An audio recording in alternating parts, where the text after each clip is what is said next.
Hello and welcome to Neo-Geo Classics. In this installment, the game is Aero Fighters 2, released in Japan as Sonic Wings 2. Aero Fighters 2 was released by Video System in 1994, and was the first Aero Fighters game for the Neo-Geo. This is definitely one of the Neo-Geo's very best games. It's a very simplistic shooter where you can move around, you shoot, and you have a bomb button. But what makes this game a bit different from even just the first game is the extortion of characters here. Some of them are just completely absurd, and I'm going to play as the most absurd one, which is, of course, Spanky the Dolphin.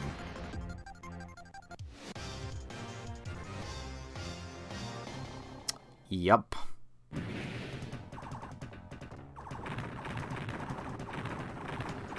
So it's an improvement over the first Aero Fighters game, not only technologically, but just the game is just a better game overall. The game is faster, there's more to it, there's more variety in the player characters, the stages are longer, there's a lot of ideas are still present from the first game, but just the game is better overall.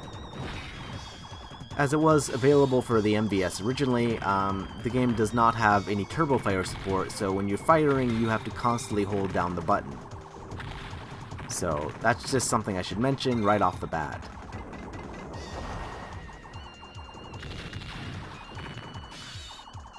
But if you have a good enough arcade stick, it's not that hard to just constantly be tapping the button, but you just have to do it.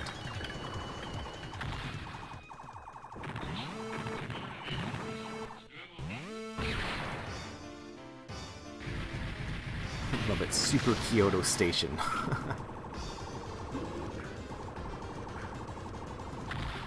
The game is not a bullet hell game, but it does have a bit of challenge to it, and I like that the stages are all short, and you know, there's not and you get to see quite a bit of variety, even if you're not that good at these kind of games.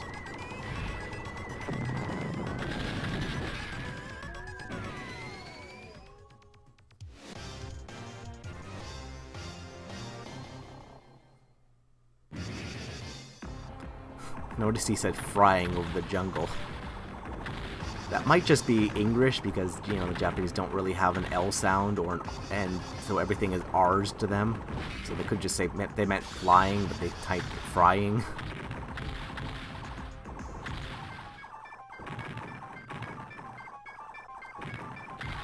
In any case, this is definitely one of the top tier Neo-Geo games, and is something that if you have an MVS or an AES to MVS converter, is a game that you should definitely add to your collection, or if you play on a multi-cart for the Neo-Geo, is a game that you'll want to return to over and over.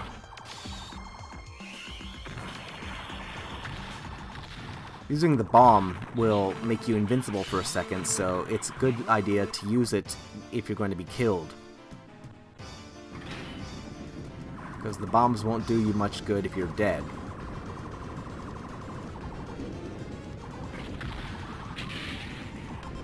There's a lot of chaotic action in this game for sure. And that's part what makes the game so appealing. I died, so let's restart and keep playing.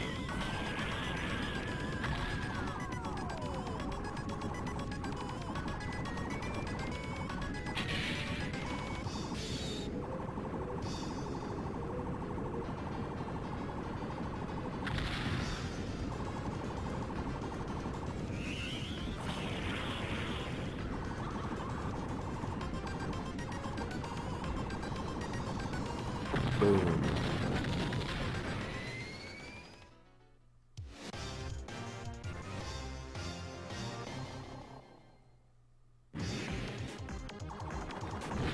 This is basically like a bonus stage where you just, you know, can collect infinite power-ups.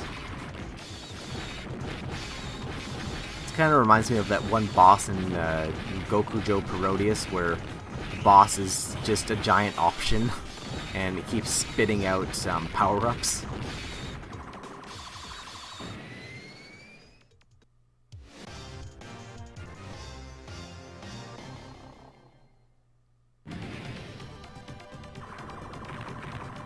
Now keep in mind this game was made in 1994, so, you know, this part here, not so politically correct these days.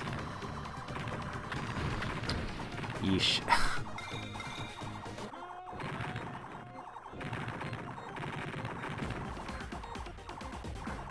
But the New York stage is pretty cool, though.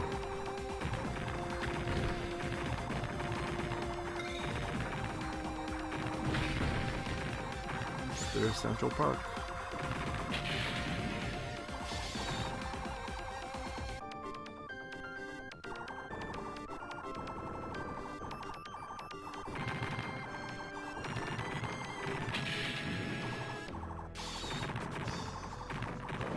Although I don't know where this part is supposed to be.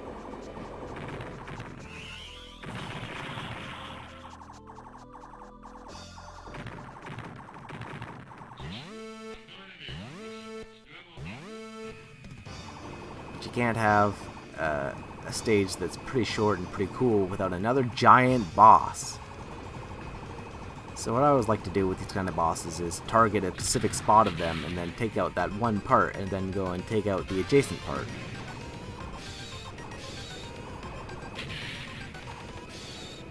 So remember, there's no turbo fire, so if you want turbo, you have to just basically be constantly tapping the button.